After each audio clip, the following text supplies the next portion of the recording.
Hoje é um dia muito especial para a gente, não somente porque nós estamos celebrando a Páscoa, mas também nós temos um convidado muito especial para a nossa igreja, que é o pastor Fernando Leite.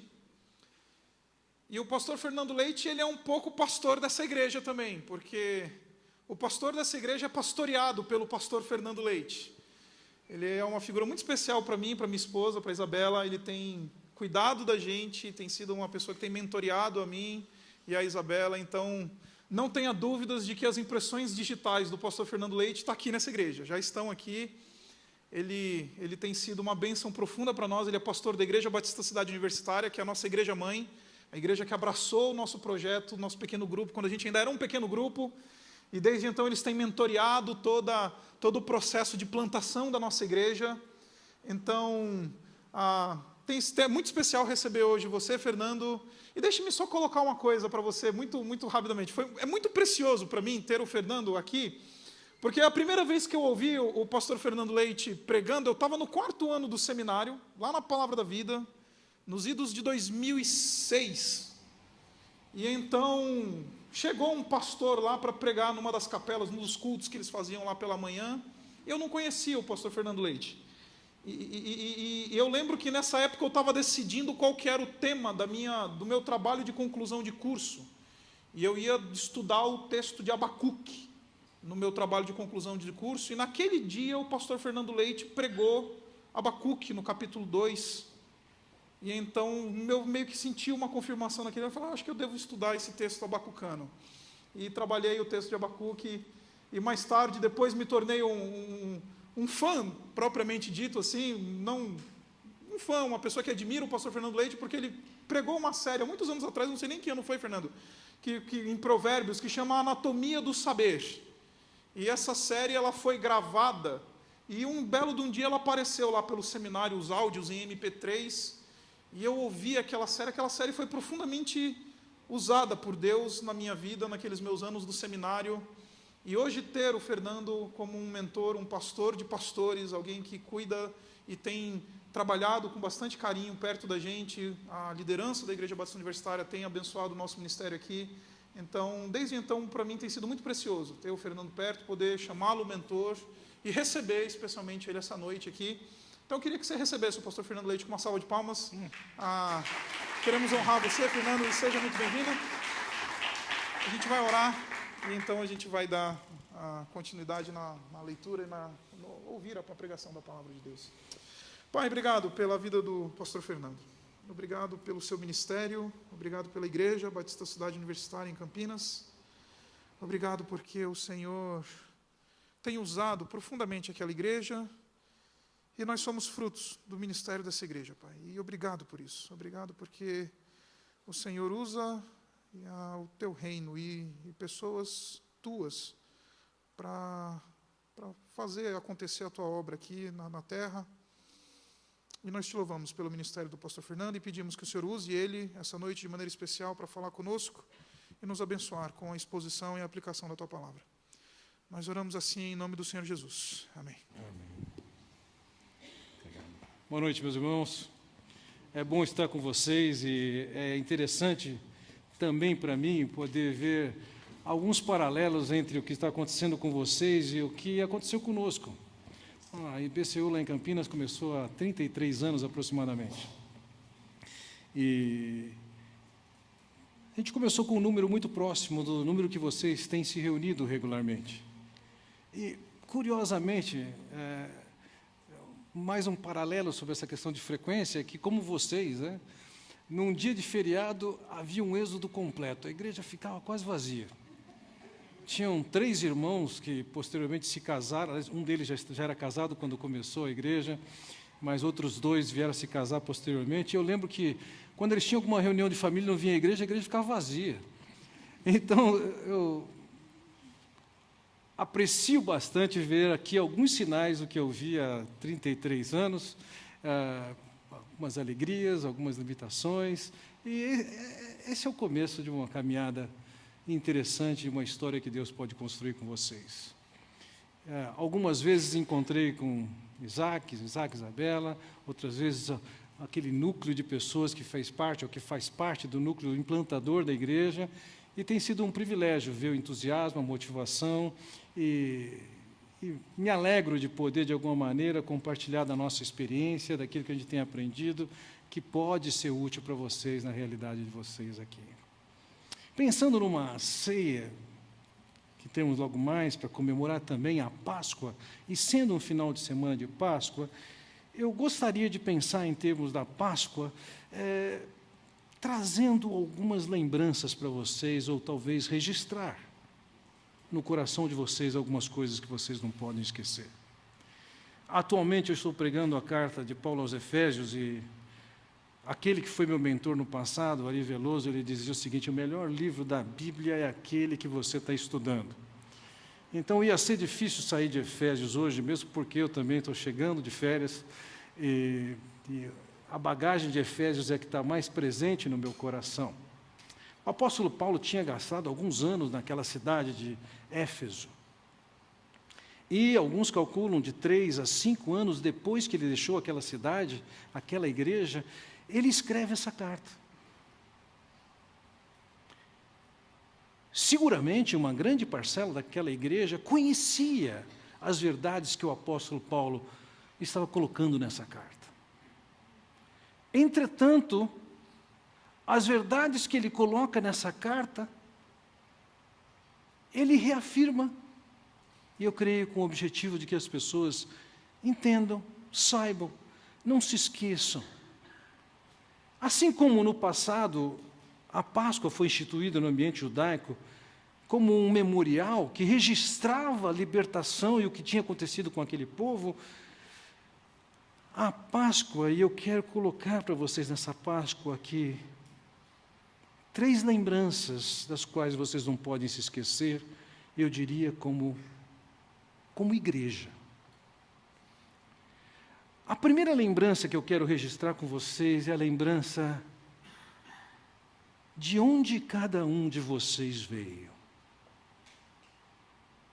Quem era você? Certa ocasião, uma grande cantora clássica, ali nos anos 40, anos 50, que havia cantado em tudo quanto era casa famosa pelo mundo de ópera, aquela contralto americana foi questionada numa entrevista: qual é a lembrança mais marcante da sua vida? Ela poderia ter dito dos shows que ela apresentou, com as audiências que ela teve em tantos lugares no mundo. Mas ela disse o seguinte: a minha experiência mais emocionante foi o dia que eu voltei para minha mãe e disse o seguinte para ela: a partir de hoje, você não precisa mais lavar roupa para fora. Ela não esqueceu de onde ela veio. Ela sabia de onde ela tinha vindo. A vida dela tinha sido construída em grande parte pelo serviço de lavar roupa da sua mãe. Será que nós temos lembrança de onde nós viemos? Qual é a nossa história? Eu quero chamar a sua atenção para os primeiros 3 versículos do capítulo 2 de Efésios. Talvez alguns de vocês já conheçam esse texto decorado. De onde você veio? Olha o que ele diz no versículo 1. Vocês estavam mortos em suas transgressões e pecados. A realidade de todo mundo aqui, sem nenhuma exceção, é que vocês estavam mortos. Como é que nós sabemos que uma pessoa está morta? Provavelmente, além da Isabela, tem aqui alguns outros profissionais da área de saúde, e seguramente vocês têm os meios de medir, de avaliar, de considerar se uma pessoa está viva ou não.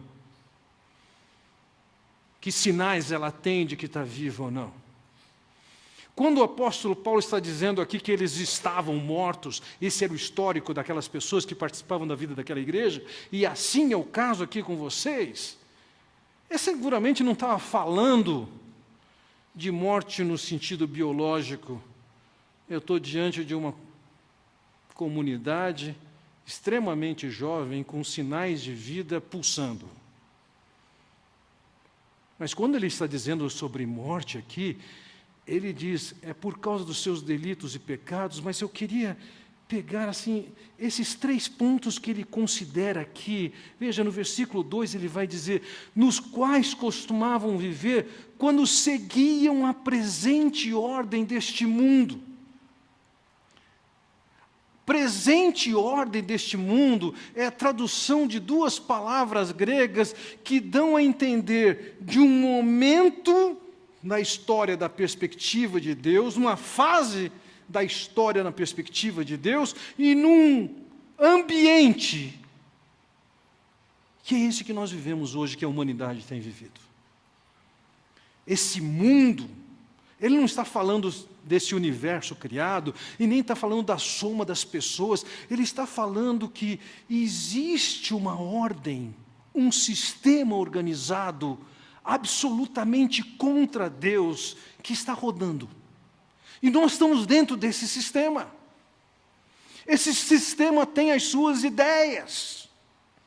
E vira e mexe, coloca uma ideia em evidência, levanta uma outra ideia.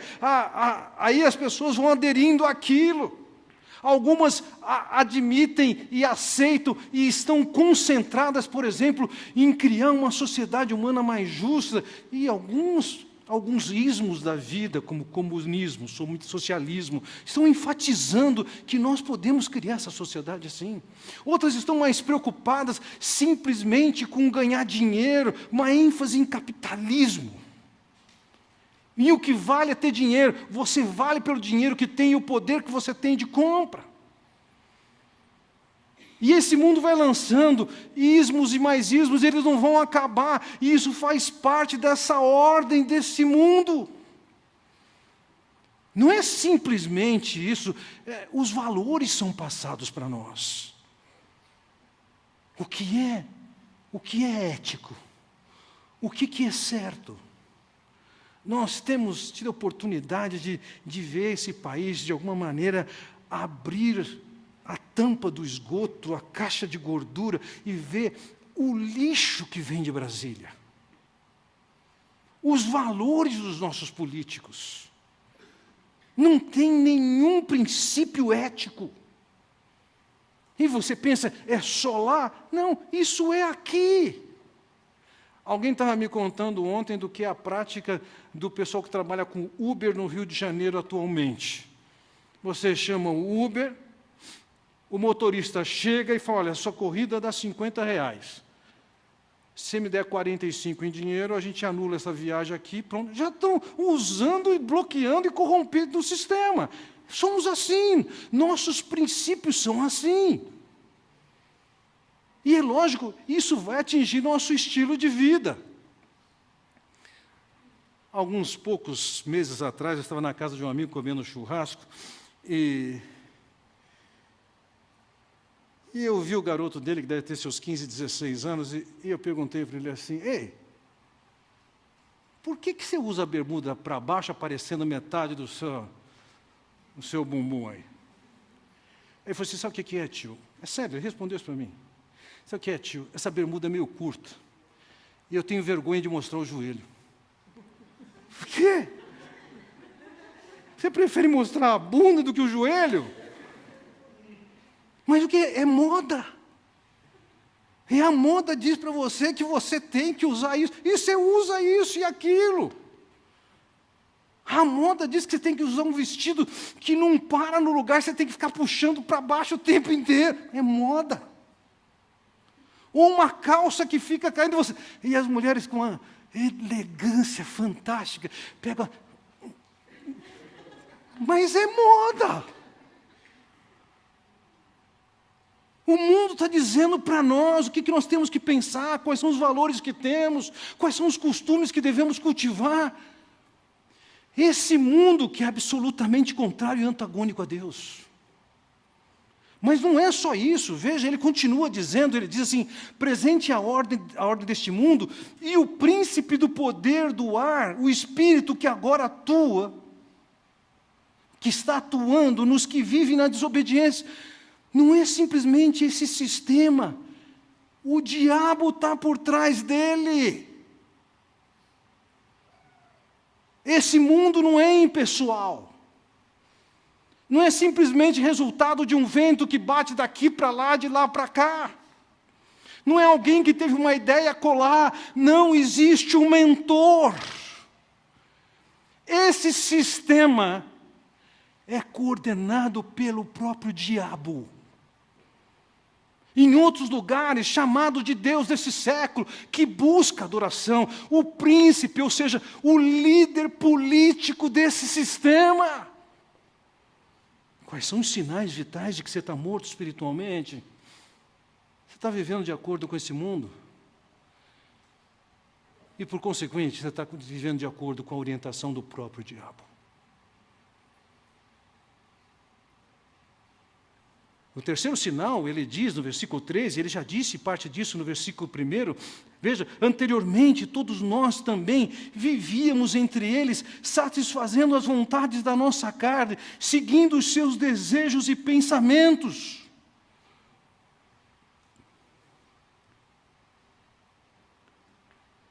Nosso coração é pecaminoso, nós não somos simplesmente uma vítima do sistema. Nós não somos os indefesos contra o poder do diabo, nós também somos seus cúmplices. É como o diabo gosta, mas é como a carne gosta. Nosso desejo pecaminoso gosta da lama, ou gostava da lama. Podia dar um banho em você, como uma porca que vê uma poça, você iria para a poça. Esses sinais mostram que antes de chegarmos a Cristo nós estávamos mortos, seguindo o sistema que é coordenado pelo diabo e tendo como cúmplice o nosso coração pecaminoso. Vocês estavam mortos. Vocês não despertavam o interesse e a atenção de Deus por alguma coisa de bonita e bela que pudesse haver em vocês. Pense, se você fosse escrever num cartaz o que definia a sua vida antes de chegar ao Senhor Jesus Cristo, qual era a palavra que definiria você? Fútil? Promíscuo? Sem esperança? Mortos. Vocês não podem esquecer de onde vocês vieram. Você tem que lembrar disso sempre. Mas não só lembrar-se de onde você veio, você também tem que se lembrar o que foi que Deus fez por você. Vejam, a partir do versículo 4, ele diz assim: todavia Deus, e ouça, essa é uma característica da carta de Paulo aos Efésios, a quantidade de adjetivos que qualificam algo de uma maneira intensa. Ou advérbios que fazem a mesma coisa com o verbo. Olha o que ele diz no versículo 4. Todavia, Deus, que é rico em misericórdia, Ele olhou para você morto, escravo do seu pecado, escravo do mundo e escravo de si, diabo. Ele olhou para você e teve dó. Teve misericórdia. Ele se compadeceu.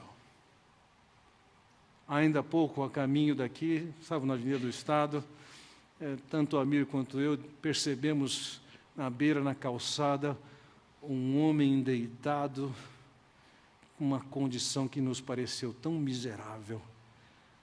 Nós tivemos dó. Que pena.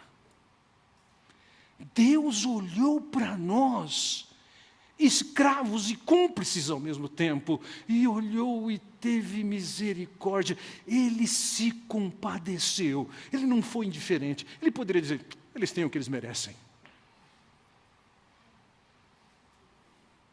Ele não somente foi rico em misericórdia, mas a seguir ele diz assim: pelo grande amor com que nos amou.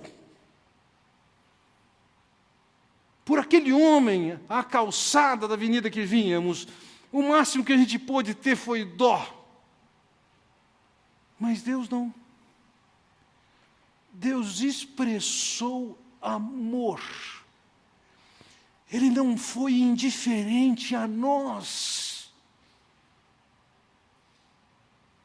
Quando fala de amor aqui, a palavra que ele emprega para amor, ele diz lá longe de querer descrever aqui qualquer tipo de paixão por nós.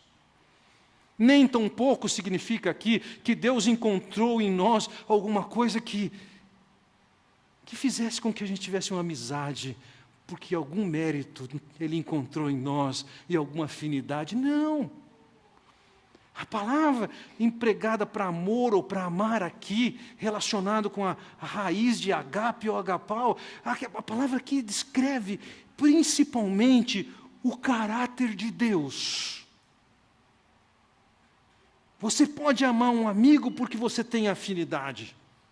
Você pode amar a sua esposa ou seu marido sexualmente porque tem empatia e atração. Você pode acolher uma pessoa, mas quando se trata de agape, o amor é uma expressão não sentimental e nem automática, mas expressão de um caráter de alguém que está pensando no outro.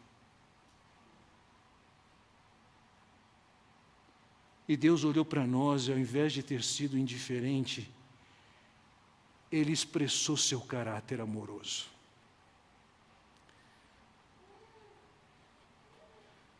Swindoll conta num dos seus livros, eu não sei se é a experiência dele próprio, ele é muito discreto, mas eu chego a pensar que a experiência dele, que após a Segunda Guerra Mundial, a Alemanha estava tomada de órfãos. E que o soldado vinha com seu jipe, e ele estacionou seu jipe próximo a uma padaria onde ele ia entrar. E quando ele estacionou o seu jipe, ele já viu um garoto olhando na vitrine da padaria, olhando para dentro dela. E ele desceu do carro e chegou até perto do garoto e viu o que estava acontecendo, e viu que o menino estava olhando para uns sonhos. E ele conta que ele virou para o garoto e falou: "Você queria um desses?" Ele falou: "Se eu quero." E ele entrou e comprou um pacote de sonhos. E quando saiu, ele entregou os sonhos para o garoto. E quando ele ia embora, ele sentiu a manga do seu casaco ser puxado, e era o garoto, e o garoto virou para ele e falou assim: "Moço, você é Deus." Que coisa! Através de uma expressão profunda de amor, aquele garoto entendeu que ele estava reproduzindo o caráter que é de Deus.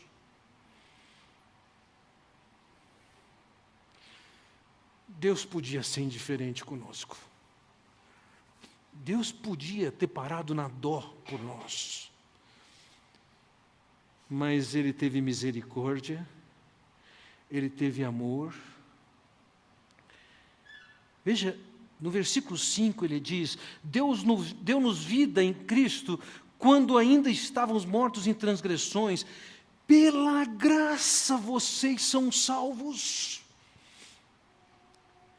Ele começa com misericórdia, ele fala do amor e agora passa para a graça, que é: eu vou fazer um favor por vocês que vocês não merecem. Vocês eram vítimas do sistema, vocês eram vítimas do diabo, eram escravizados, mas eram seus cúmplices. Eu tive dó de vocês, eu amei vocês, eu agraciei vocês, eu lhes favoreci quando vocês não mereciam. Como isso? Veja, no versículo 5 ele começa dizendo: obrigado, deu-nos vida. Em algumas traduções aparece no versículo 1, efetivamente, não está no versículo 1 no texto grego, mas essa era a maneira de eles escreverem isso. Como é que Ele nos deu vida? Se você volta à página no capítulo 1, veja, no versículo 5 ele descreve: Em amor nos predestinou para sermos adotados como filhos, por meio de Jesus Cristo, conforme o bom propósito da sua vontade, para o louvor da sua glória. Olha o versículo 7.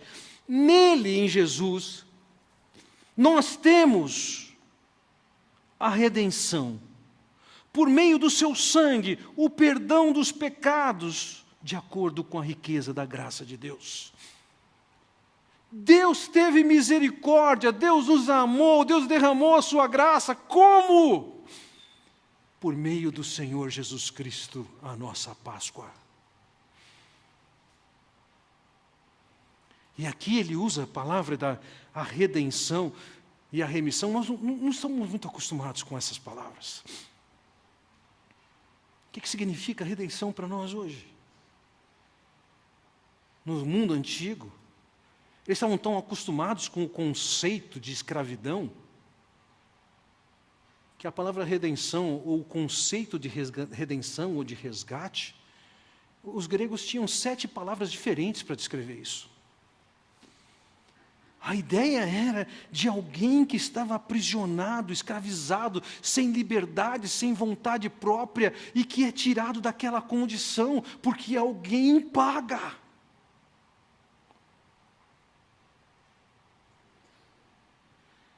Aqui diz que nós temos a redenção. Nós fomos comprados. Eu morei 3 anos da minha vida como pastor, foi onde eu iniciei o meu pastorado, em Ouro Preto, Minas Gerais. E a cerca de 300 metros da minha casa, tinha o antigo Pelourinho, onde os escravos eram aprisionados e vendidos como um mercado. Aquilo era um bom exemplo do que seria aquele mundo antigo. O Império Romano, a maior parte da população dele era constituída de escravos. Calculam que tinha mais de 20 milhões de escravos. E, basicamente, um escravo não era considerado uma pessoa, gente. Era alguém que estava ali para fazer a vontade de outro. Deus nos vê naquela condição, com misericórdia, com amor e com graça, e fala: eu pago o preço para libertar esse camarada. Meu filho vai para aquela cruz. Seu sangue é derramado, isso significa a sua vida foi entregue. Ele nos substituiu. Ele pagou o preço. Pedro vai dizer, não foi com ouro, não foi com prata que ele fez isso, não. Foi com o sangue do Senhor Jesus. Ele nos comprou dessa maneira. Eu não sei se isso lhes parece, mas a mim me parece um absurdo. Tão grande misericórdia, tão grande amor, tão grande graça. É interessante, no final do capítulo 3 de Efésios, um pouquinho antes do final, versículo 18, ele diz: vocês possam, e essa é a oração dele, vocês possam, juntamente com todos os santos, compreender a largura, o comprimento, a altura e a profundidade e conhecer o amor de Cristo, que excede todo conhecimento. Temos um desafio aqui e um motivo de orar, para que nós possamos entender a largura, o comprimento, a altura, a profundidade do amor de Deus. Vamos ser razoáveis. Se nós queremos um Deus justo, nós continuaríamos naquele estado miserável de morte, de culpa, de escravidão.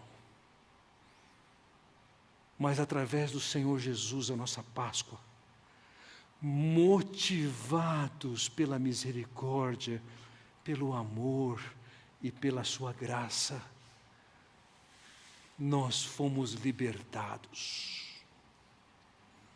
Nossos pecados foram devidamente julgados e punidos naquela cruz. Todos eles.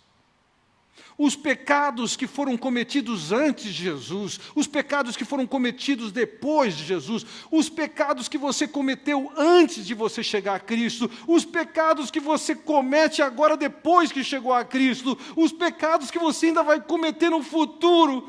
Jesus está dizendo: eu já paguei. Não há pecado que seja um impedimento para você chegar a mim. Vocês não podem esquecer disso. Nós não podemos esquecer de onde nós viemos. Nós não podemos esquecer o que foi feito por nós. E nós não podemos esquecer para quê. Anos atrás, eu tinha um propósito. Minha esposa não gosta de viajar para certos lugares, a gente já fez um acordo. Quando ela tem interesse em viajar e visitar a mãe dela lá em Recife, eu faço as viagens que é onde ela não quer ir, né? Alguém pode dizer assim: bom, também razoável, ir para a casa da sogra e para um outro lugar, você sempre vai escolher um outro lugar. Não é bem a verdade, não. Mas eu tinha o plano de conhecer a região de Machu Picchu. E acabei conversando com 2 amigos e eles disseram para mim: vamos junto. Poucos dias antes de ir para Machu Picchu, minha esposa falou assim: Fernando, está aparecendo um programa aqui no National Geographic sobre Machu Picchu. E apareceu a seguinte cena. Era uma montanha, vamos pensar assim, a montanha está do lado de cá. O lado da montanha não era assim, o lado da montanha era assim naquele ponto. E tinha um caminho aqui. E deixa eu confessar, eu tenho um pouco de medo de altura. Eu não digo que chega a ser medo, mas é impressionante. A aproximação de um lugar, parece que tem ímãs me puxando para eu não me aproximar. E quando eu olhei aquilo na televisão, eu falei assim: Deus me livre. Fomos para Machu Picchu. De Machu Picchu fizemos uma caminhada para um lugar chamado Huayna Picchu. E de Huayna Picchu nós fizemos uma outra caminhada insana para Templo de la Luna. E entre as experiências nessa caminhada para Templo de la Luna, eu lembro que eu estava num caminho andando, eu estava na frente, eu deixei meus amigos um pouco para trás, e o caminho, ele era naquele lugar assim, mais ou menos dessa largura. Imagine isso e cerca de 2.000 metros para baixo, né? Eu não conseguia andar reto. Eu tentava andar reto, mas não conseguia andar reto. Até que eu vi assim 2 pedaços de pau, e eu não sabia o que era aquilo. Até que eu me aproximei e percebi, tinha acabado o caminho, era a encosta da montanha. E aquilo era uma escada tosca. E eu sentei. Meus amigos chegaram, e se eu tenho medo de altura, tem um outro que tem medo de escada. Ele não troca a lâmpada. E ele chegou e falou assim: o que está acontecendo? Eu falei assim: olha. Aí ele falou assim: não vou. Mas o nosso guia, ele já pôs a mão no primeiro pedaço de pau, colocou o pé do outro lado e falou assim: não vou nem pensar, vou fazer igual. E já tínhamos andado por isso, tivemos que convencer o outro camarada a descer também, até que chegou num lugar assim que eu olhei e vi aquela montanha inclinada. E aí veio uma pergunta na minha cabeça: para que eu estou aqui?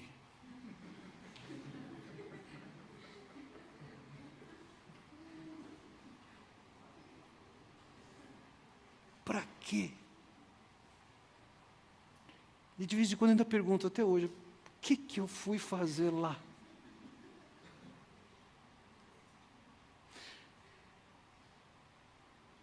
O fato de Deus ter salvado você, Ele salvou para quê?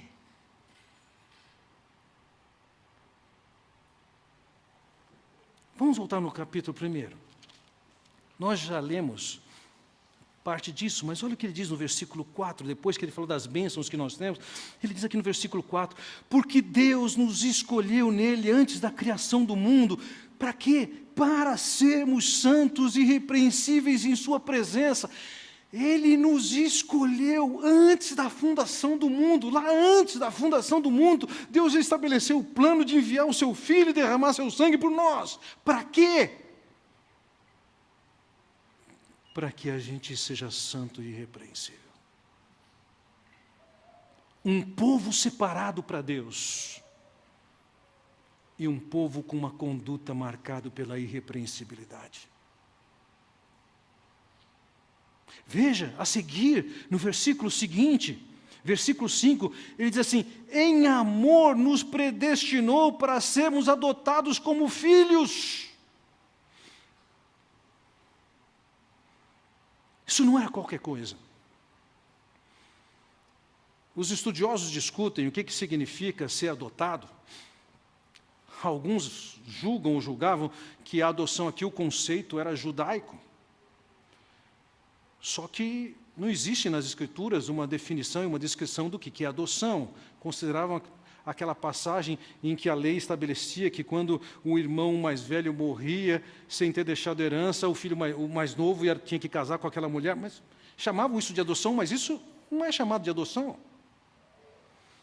Outros questionam e acham que o conceito de adoção aqui era a adoção dos gregos, mas mais de 100 anos os gregos não tinham mais domínio sobre aquela comunidade.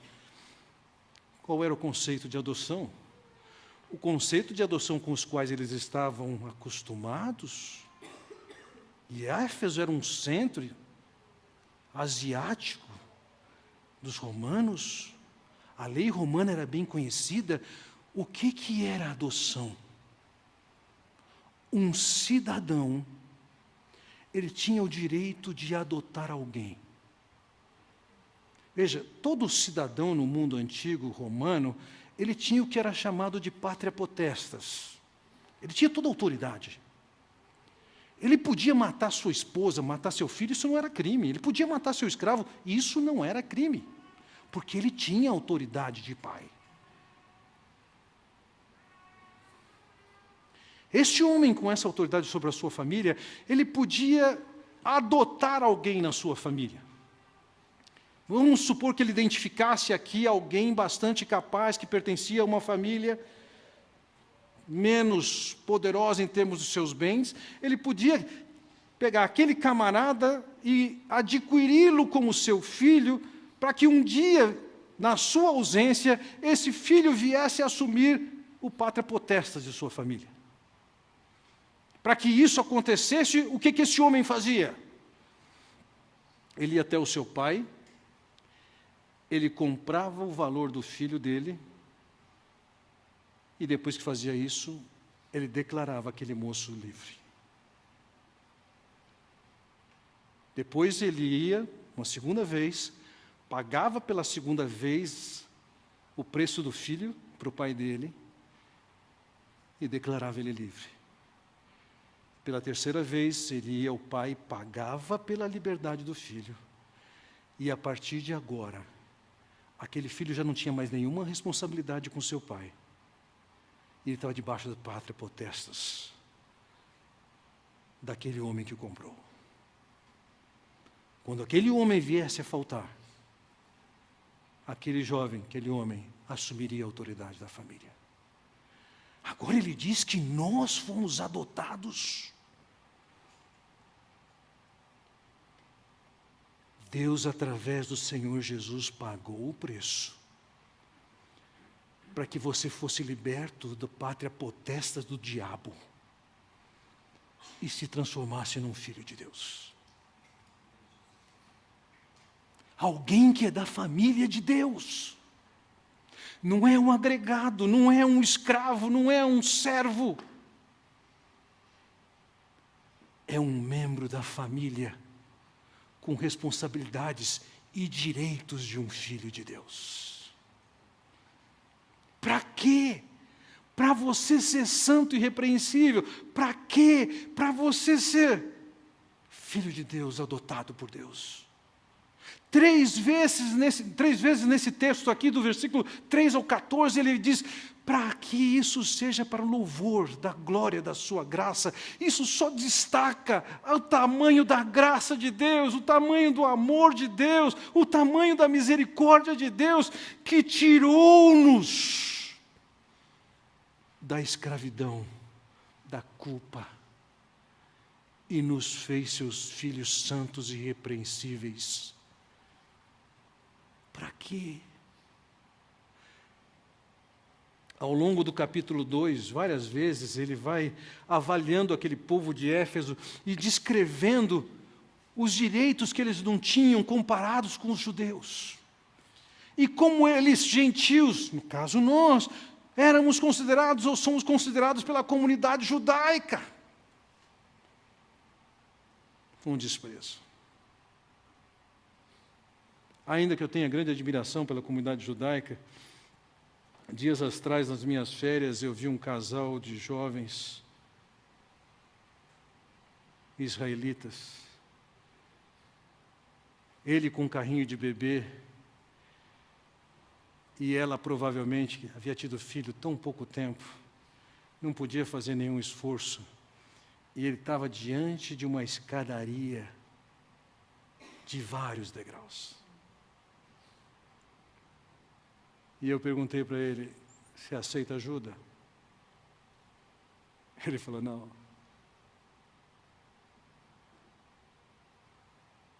Os judeus têm seu orgulho, sua soberba,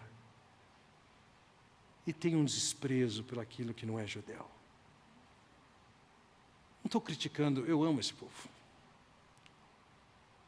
E Paulo descreve nesse texto aqui a postura que os judeus tinham em relação aos gentios que não eram judeus.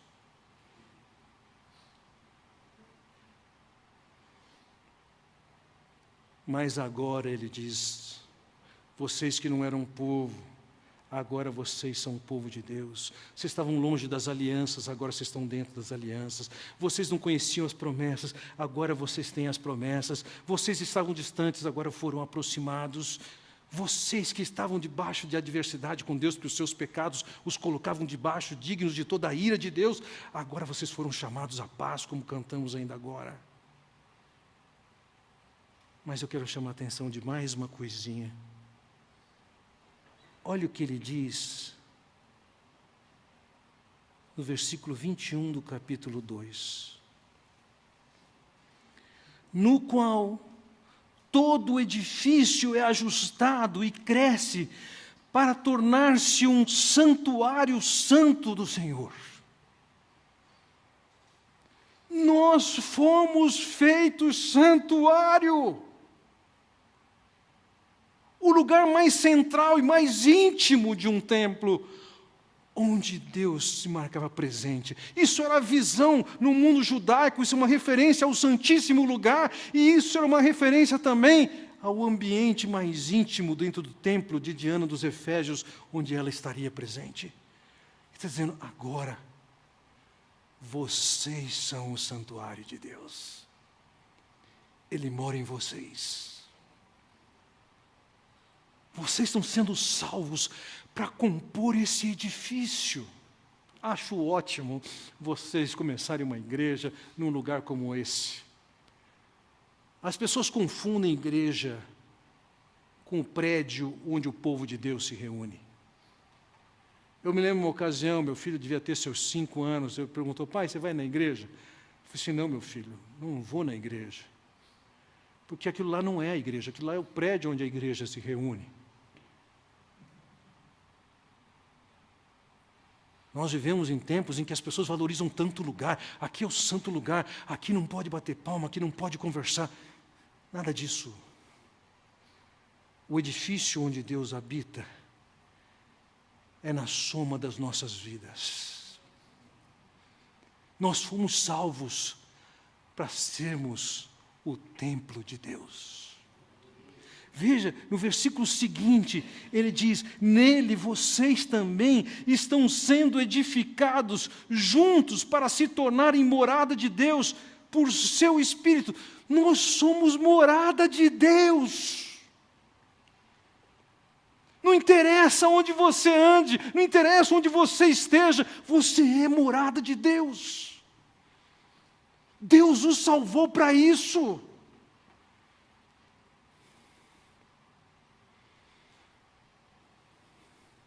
Quero dar mais um passo, para quê? Olha o capítulo 3, versículo 10.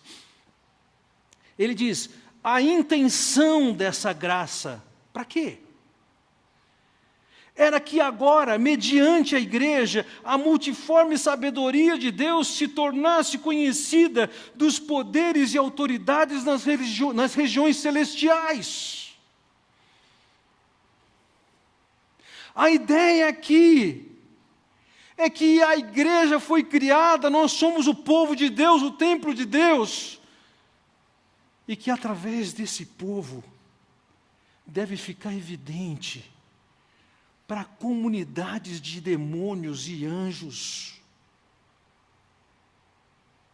a sabedoria de Deus, a graça de Deus, o amor de Deus. Para quê? Vocês não podem esquecer de onde vocês vieram. Vocês não podem esquecer da nossa paz com o Senhor Jesus, por quem temos a redenção e a remissão dos pecados, como expressão de profundo amor, misericórdia e graça. Vocês não podem se esquecer para quê? Vocês foram chamados para serem santos e irrepreensíveis. Vocês foram chamados para serem da família de Deus, debaixo da autoridade do Pai. Nós somos chamados para sermos a habitação de Deus. Nós somos a casa de Deus. Nós somos chamados para sermos os instrumentos que vão manifestar para a sociedade humana e até nas esferas angelicais e espirituais a sabedoria de Deus, a bondade de Deus, a graça de Deus. Eu queria que você saísse dessa Páscoa com essas 3 lembranças. De onde você veio? Eu tenho 61 anos.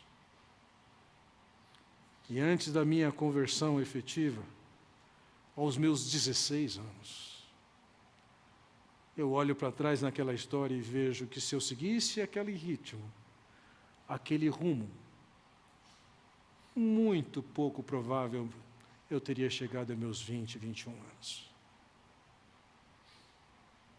De onde você veio? O que Deus fez por você? Para quê? Não se esqueça de onde você veio. O propósito que Deus tem para você é outro, é distinto. Você tem que viver de acordo com isso. Essas 3 lembranças eu gostaria que você registrasse na sua memória. A lembrança de onde você veio, a lembrança do que Deus fez por você, a lembrança de que Ele tem um propósito. Vamos orar? Pai Celestial, quero te agradecer pela oportunidade que temos de olhar para a Tua Palavra, conhecermos um pouco mais do Teu plano, da Tua motivação, da Tua intenção, da ação salvadora no Senhor Jesus Cristo, da graça, do amor, da misericórdia, que nos tirou do mais profundo abismo, do mais profundo lamaçal,